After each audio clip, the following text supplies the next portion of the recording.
Chapter 1. Ryan, June 10th, 2036. It's my birthday. I'm 18 years old today. It's 1 minute past midnight and I'm sitting in bed reclined against my footboard staring into the face of my mother. It's my birthday, Mama, I say to the collection of framed photos above my headboard. When the sun rises, I'll be out in the courtyard searching the vast Utah sky for signs of swans. I know we're not in the migration path of swans, I've known since I was 10. Still, as soon as spring begins, I'm outside waiting to see one. I will search the sky until winter sets in. For as long as I can remember, my older brother Elim and I have been told the fantastical story of how our parents met and how our mother left. Once upon a time, a handsome prince stumbled upon a pool where a flock of magical swan princesses stopped to rest. The most beautiful of the swan princesses saw the handsome prince and fell madly in love with him and he with her. The swan princess gave him her flight feather as a token of her love, which split into two and became two beautiful children, Elim and me.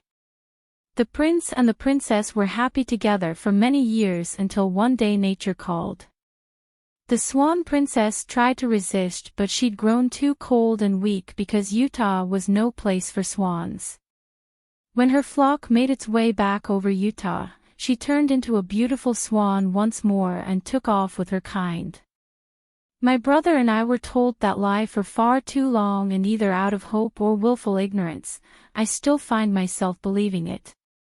As my eyes follow every line, curve, rise and fall that makes up my mother's face, forever 26 to 28, I can't fathom how she could leave home, leave us, Dad, Elim, and me. Chapter 2. Hugh Brookings, June 10, 2036. This old house creaks and moans as the wind picks up. North Carolina weather is moody, one moment the sun scorches the earth, the next moment the sky is as dark as night and breaking apart with lightning and thunder. I've lived in this house for 20 years despite the urge to return to the mountains, Boston, Amsterdam, anywhere but here. Either out of hope or ignorance, I continue to stay in this old painted lady. 19 years ago, my friend Primrose Q, or as she preferred to be called, Rosie, vanished one morning. She left everything behind. Her yellow Volkswagen Beetle was parked in its usual spot under a thin loblolly pine behind her workplace. Her car was unlocked. Her phone, wallet, and keys were left on a bench next to the employee's entrance.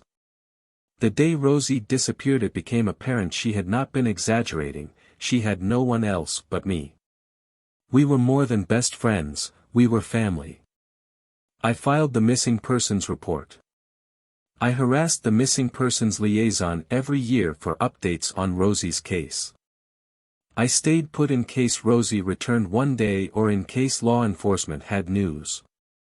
Today is the 19th anniversary of Rosie's disappearance, and it has become clear that hope is a dangerous and lonely balancing act. When dawn breaks and the world joins me in exhausting consciousness, I'll call the newly assigned liaison just to be passed around until I'm left frustrated and answerless at day's end.